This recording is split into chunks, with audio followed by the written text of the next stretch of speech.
Decolonizing mental health spaces and practice is so important because whether you are an Asian person or a black, brown, Indigenous person of colour, or whether you're Pākehā, there is anti-racism work for all of us to do.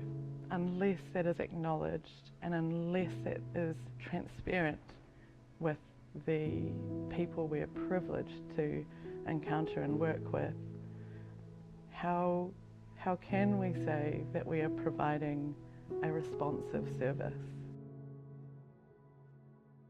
Kia ora, kamista. I'm Maria Milmine.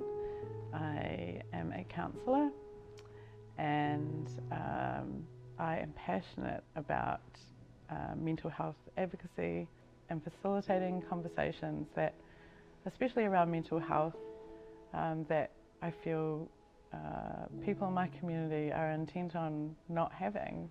And this is sort of all really born from my lived experience. My parents, they migrated from the islands known as the Philippines here to Aotearoa in the early 80s. When my mother became pregnant with me, that wasn't really part of her plan. And I know this story, and I know the story well because it was repeated to me throughout my childhood.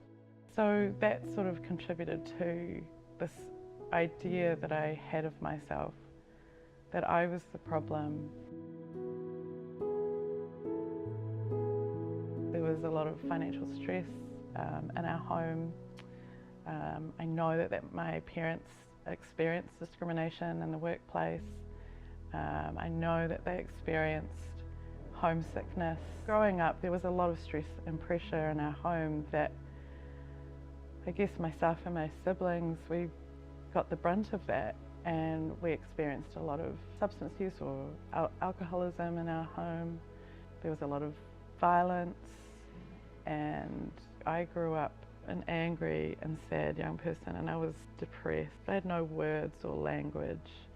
The idea of talking to someone outside of our family for some reason that might bring shame both on me but also on my family and the wider community. I recall being asked to see the school guidance counsellor. It was an older Pākehā woman, and I froze actually, and I think I knew before I even walked in that door that I was not going to say anything. It was not responsive, it was not culturally safe, even though this counsellor's intentions were well-meaning. There was no way I was going to be able to sit there and speak freely of my feelings and my needs. And this is a big reason for me why it's important that I might be a counsellor who is Asian, is Filipino,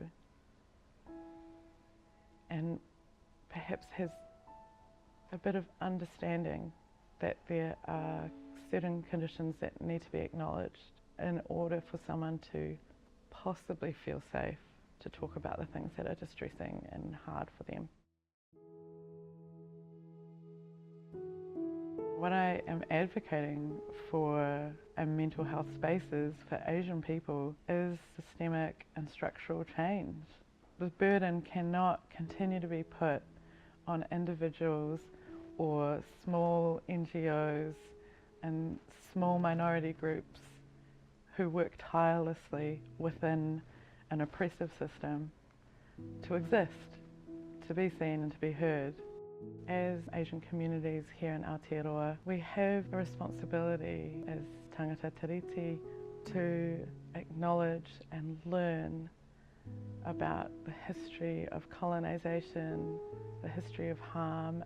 Many of us benefit from living on stolen land, and the invitation is there for us to support the rights of tangata whenua.